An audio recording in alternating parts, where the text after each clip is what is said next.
때는 2026년 대한민국 어느 골목길입니다. 셔터가 내려진 건물 앞에 낡은 간판 하나가 삐뚤게 걸려 있습니다. 간판에는 이런 글자가 적혀 있어요. 온천 목욕탕, 24시간 영업. 그런데 이상합니다. 24시간 영업이라고 써 있는데 문은 굳게 닫혀 있고 앞마당엔 먼지가 수북이 쌓여 있습니다. 아무도 드나들지 않은 지 꽤 된 것 같습니다. 한때 이 목욕탕은 새벽 5시만 되면 동네 어르신들이 수건 하나 들고 줄을 섰던 곳이었습니다. 퇴근 후 직장인들이 하루의 피로를 씻어내던 곳이었고 어린 아이들이 엄마 손을 잡고 처음으로 뜨거운 탕에 들어가면서 악 소리를 질렀던 곳이었습니다. 그 목욕탕이 지금 사라지고 있습니다. 아니, 정확히 말하면 이미 많이 사라졌습니다. 여러분, 한번 생각해 보세요. 여러분의 동네에 목욕탕이 아직 있나요? 예전에는 분명히 있었는데 어느 날 보니 없어진 것 같지 않나요? 그냥 기분 탓이 아닙니다. 숫자로 증명된 현실입니다.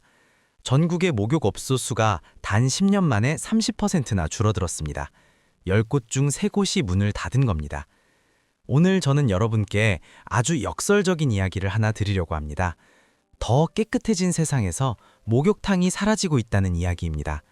집마다 욕실이 생기고 샤워기가 생기고 심지어 신축 아파트에는 넓은 욕조까지 기본으로 들어오는 이 시대에 왜 목욕탕은 오히려 사라지고 있을까요? 더 깨끗해진 사회가 목욕탕을 죽이고 있다는 게 말이 됩니까? 오늘 이 영상을 다 보시면 그 이유를 정확하게 이해하실 수 있습니다. 그리고 아마 마지막엔 단순히 목욕탕 이야기가 아니라는 것도 느끼시게 될 겁니다. 자, 그러면 시작해 볼까요? 지금 이 순간에도 전국 어딘가에서 목욕탕 하나가 조용히 문을 닫고 있습니다. 오늘 제가 먼저 여러분께 보여드릴 것은 숫자입니다. 숫자는 거짓말을 하지 않으니까요. 최근 집계된 자료에 따르면 전국의 목욕업소 수는 총 53,004곳입니다. 얼핏 들으면 많은 것 같죠? 하지만 이 숫자의 진짜 의미는 지금부터입니다. 10년 전과 비교하면 약 30%가 줄어든 수치입니다. 그러니까 10년 동안 10곳 중 3곳이 문을 닫았다는 뜻입니다. 여기서 한 가지 중요한 점이 있습니다. 이 숫자는 단순히 동네 목욕탕만 포함한 게 아닙니다. 대중목욕탕은 물론이고 여러분이 가족 나들이로 자주 찾았던 찜질방, 호텔 안에 있는 사우나, 뜨거운 증기로 땀을 빼는 한증막까지 전부 포함한 숫자입니다. 그 모든 시설을 다 합쳐서 30%가 사라진 겁니다. 실제로 대구에서는 2020년부터 매년 20곳 이상의 목욕탕이 폐업했습니다. 50년 가까이 운영되던 곳도 결국 문을 닫았습니다. 이건 대구만의 이야기가 아닙니다. 전국 어느 동네에서나 지금 이 순간 벌어지고 있는 일입니다. 목욕탕은 단순한 장사업종이 아닙니다.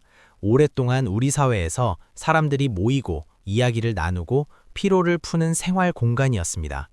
동네 어르신들의 사랑방이었고 직장인들의 힐링 공간이었으며 온 가족이 함께 시간을 보내는 문화적인 장소였습니다. 그런데 그게 10년 만에 3분의 1 가까이 사라졌습니다. 그렇다면 당연히 이런 질문이 떠오르시겠죠? 도대체 왜 이렇게 된 걸까요? 갑자기 사람들이 씻는 걸 그만둔 것도 아닌데 무슨 일이 있었던 걸까요? 그 이유는 하나가 아닙니다. 여러 가지 문제가 한꺼번에 겹쳐서 터진 겁니다. 마치 시한폭탄이 여러 개 동시에 터진 것처럼요. 그 첫 번째 폭탄, 지금부터 보여드리겠습니다. 2020년 전 세계가 멈췄습니다. 코로나 바이러스가 퍼지면서 사람들은 집 밖으로 나오지 못했고 정부는 사람이 많이 모이는 장소에 강력한 규제를 내렸습니다. 음식점, 카페, 헬스장, 그리고 목욕탕과 찜질방도 예외가 아니었습니다. 사실 목욕탕과 찜질방 입장에서는 정말 억울한 상황이었습니다. 뜨거운 물과 증기로 가득 찬 공간, 수십 명이 함께 이용하는 탈의실, 좁은 공간에서 맨몸으로 가까이 앉아 땀을 빼는 찜질방 구조는 방역을 담당하는 기관 입장에서 가장 위험한 형태의 시설 중 하나로 분류됐습니다. 결국 목욕탕과 찜질방은 영업 금지 또는 사람 수 제한이라는 강력한 조치를 반복해서 받았습니다. 문을 열어도 손님을 절반 이하로만 받아야 했고 때로는 아예 문을 닫아야 하는 날도 있었습니다.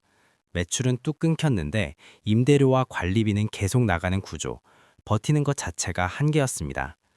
그런데 더 큰 문제는 코로나가 끝난 이후였습니다. 사회적 거리두기가 완전히 해제된 다음에도 한 번 발길이 끊긴 손님들은 돌아오지 않았습니다. 습관이 바뀐 겁니다. 집에서 샤워하는 것이 완전히 일상이 된 사람들에게 굳이 돈을 내고 목욕탕을 가야 할 이유가 느껴지지 않게 된 거죠. 코로나는 단순히 매출을 잠깐 끄는 게 아니었습니다. 사람들의 생활 방식 자체를 바꿔버린 겁니다. 하지만 이게 끝이 아닙니다. 코로나가 첫 번째 폭탄이었다면 곧바로 두 번째 폭탄이 터졌습니다. 그것도 더 오래, 더 깊이 파고드는 종류의 폭탄이었습니다. 여러분, 목욕탕을 운영하는데 가장 많이 드는 비용이 뭔지 아세요?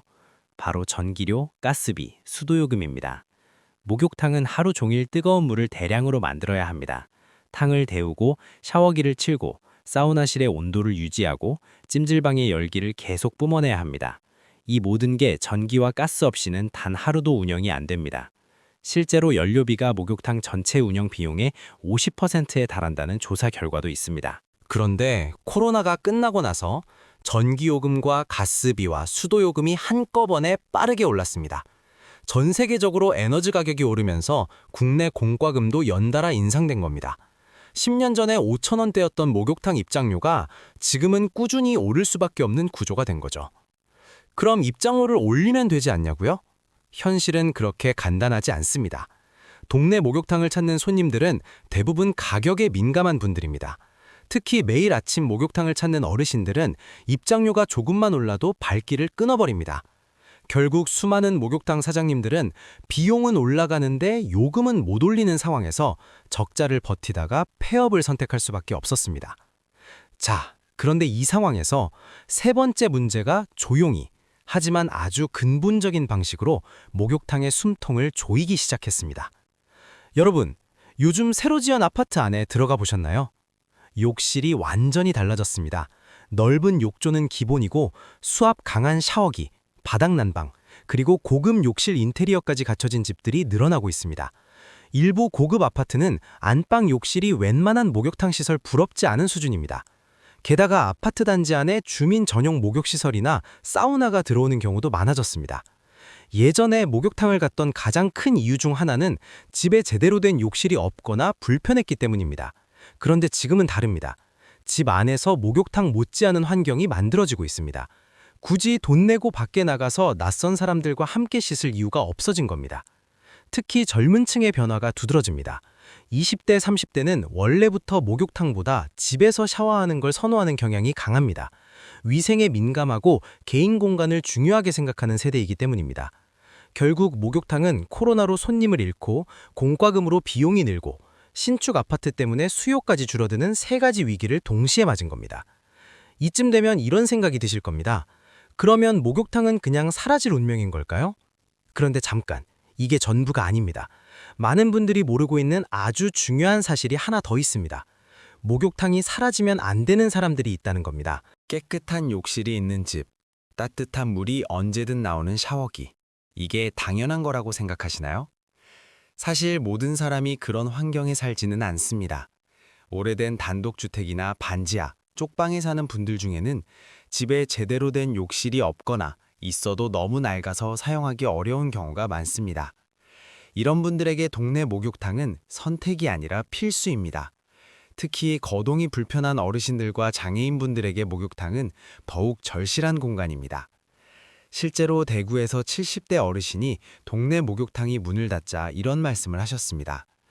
날씨는 점점 추워지는데 목욕하려면 이제 30분을 더 걸어가야 한다고요?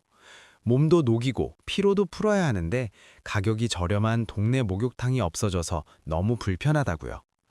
이 문제는 단순한 불편함에서 그치지 않습니다. 복지관에서 운영하는 목욕탕은 한 번 이용료가 3,500원에서 4,000원 수준으로 아주 저렴합니다. 이 복지관 목욕탕을 이용하는 분들의 90% 이상이 저소득층 어르신과 장애인분들이라는 조사가 있습니다. 그런데 지금 이 복지관 목욕탕조차도 시설 노후화와 운영비 문제로 문을 닫을 위기에 처해 있습니다. 전문가들은 이렇게 말합니다. 목욕탕은 취약계층 어르신들의 건강을 유지하도록 돕는 공간이고 그곳에서 만난 사람들끼리 감정을 나누고 정보를 얻을 수 있는 아주 중요한 기능을 한다고요. 단순히 씻는 공간이 아니라 사람과 사람이 이어지는 공간이라는 겁니다. 목욕은 사치가 아닙니다. 기본적인 인간의 권리입니다. 그렇다면 이 문제를 해결할 방법은 없는 걸까요? 놀랍게도 반대쪽에서는 지금 완전히 다른 방향의 변화가 일어나고 있습니다. 문을 닫은 목욕탕이 있는 반면 오히려 지금 이 시대에 잘 되고 있는 목욕 관련 업소들이 있습니다. 그 차이는 무엇일까요? 한마디로 말하면 변했다는 겁니다. 가장 주목할 만한 변화 중 하나는 1인 세신샵의 등장입니다. 세신이란 건 우리가 흔히 말하는 때밀이 서비스입니다. 예전에는 목욕탕 안에서 여러 사람이 함께 이용하는 방식이었다면 지금은 완전히 달라졌습니다. 피부관리실처럼 독립된 방 하나에 욕조와 침대가 갖춰지고 전담 관리사가 딱 한 명의 손님만을 위해 70분에서 120분 동안 세신부터 마사지, 팩, 샴푸까지 1대1로 케어해주는 방식입니다. 타인의 시선도 없고 소음도 없고 완전히 나만을 위한 공간에서 진행되는 겁니다. 실제로 서울에서 운영 중인 한 1인 세신샵은 한국의 전통 세신 문화를 현대적으로 재해석해서 큰 인기를 얻고 있습니다. 한옥을 개조한 공간에서 차 향을 맡으며 시작해 내 피부 타입에 맞는 오일을 선택하고 전통 방식의 세신을 받는 경험. 어떤 고객은 이 경험을 두고 몸과 마음이 한꺼번에 씻기는 느낌이었다고 표현했습니다. 내국인은 물론 외국인 관광객들에게도 입소문이 나면서 예약이 꽉 찰 정도입니다. 이처럼 살아남은 곳들의 공통점은 결국 집에서는 절대로 경험할 수 없는 것을 제공했다는 겁니다. 고급화, 1인 맞춤 케어, 전통 문화 체험, 외국인 관광객 공략까지 목욕탕이라는 공간이 전혀 새로운 얼굴로 다시 태어나고 있는 겁니다. 그렇다면 전문가들은 이 상황을 어떻게 보고 있을까요? 전문가들은 지금 목욕탕 업계가 정확히 두 갈래 길에 서 있다고 말합니다. 한쪽은 상업적으로 살아남는 길입니다. 고급화와 차별화로 살아남는 방향입니다. 단순히 씻는 공간이 아니라 몸과 마음을 함께 돌보는 건강과 휴식의 공간으로 탈바꿈하는 겁니다. 앞서 소개한 1인 세신샵처럼 완전히 나만의 환경에서 전문적인 케어를 제공하거나 외국인 관광객을 위한 한국 전통 문화 체험 콘텐츠로 방향을 잡는 것이 대표적인 생존 전략입니다. 스마트폰과 디지털 기기에서 벗어나 온전히 나만의 시간을 갖는 개인 맞춤형 공간으로 자리 잡는 흐름도 새롭게 생겨나고 있습니다. 그리고 반대쪽에는 나라와 지역사회가 나서야 하는 길이 있습니다. 바로 취약계층을 위한 공공 목욕시설의 확충입니다. 전문가들은 임대 아파트 단지가 있거나 어려운 환경에 사는 분들이 많은 지역에는 복지관 등의 공공 목욕시설을 설치하고 지방자치단체가 적극적으로 지원할 필요가 있다고 강조합니다. 목욕은 개인의 위생 차원을 넘어서 기본적인 삶의 질과 직결된 복지의 문제라는 겁니다. 결국 목욕탕의 미래는 두 방향으로 갈릴 가능성이 높습니다. 고급화되어 새로운 소비 문화로 자리 잡는 프리미엄 목욕시설과 취약계층을 위해 나라가 책임지는 복지 목욕시설로 나뉘는 거죠. 시장이 채울 수 없는 영역은 사회가 채워야 한다는 메시지입니다. 이제 마지막으로 이 이야기가 단순히 목욕탕 이야기가 아닌 이유를 말씀드리겠습니다. 오늘 이야기를 정리해 보겠습니다. 전국 목욕업소 수는 10년 만에 30%나 줄었습니다. 코로나 팬데믹이 첫 번째 직격탄이 됐고 전기와 가스, 수도요금 폭등이 두 번째 타격이었으며 신축 아파트의 확산이 수요 자체를 구조적으로 줄였습니다. 한편으로는 1인 세신샵과 개인 맞춤 사우나 같은 새로운 형태의 목욕 문화가 생겨나고 있고 다른 한편으로는 목욕탕이 사라지면서 정작 가장 필요한 분들이 씻을 곳을 잃어가고 있습니다. 목욕탕은 우리 사회에서 굉장히 특별한 공간이었습니다. 돈이 많고 적고, 직업이 좋고 나쁘고, 나이가 많고 적고와 상관없이 모두가 똑같이 아무것도 걸치지 않고 같은 탕에 들어앉던 곳. 부자도 가난한 사람도, 나이든 어르신도 어린아이도 다 함께 같은 물에 발을 담그던 공간이었습니다. 그 안에서 옆에 앉은 낯선 아저씨와 야구 이야기를 나누고 어르신이 어린아이 등을 밀어주고 뜨거운 탕에서 나온 사람들이 식혜 한 잔 들고 함께 앉아 쉬던 그 풍경, 그건 단순한 목욕 이상의 무한가였습니다. 더 깨끗해진 세상이 그 공간을 지우고 있습니다. 그런데 정말 아이러니한 건 가장 깨끗한 집에 사는 사람들은 목욕탕이 없어져도 상관없지만 가장 열악한 환경에 사는 사람들에게는 그 낡은 목욕탕이 유일한 위생 공간이라는 겁니다. 저는 여러분께 한 가지 질문을 드리고 싶습니다. 우리가 편리해지는 동안 우리가 놓치고 있는 사람들은 없을까요? 오늘 영상이 도움이 되셨다면 좋아요와 구독 꼭 부탁드립니다. 그리고 여러분의 동네 목욕탕 추억 또는 이 문제에 대한 여러분의 생각을 댓글로 남겨주세요. 어떤 이야기든 다 읽겠습니다. 다음 영상에서 만나요.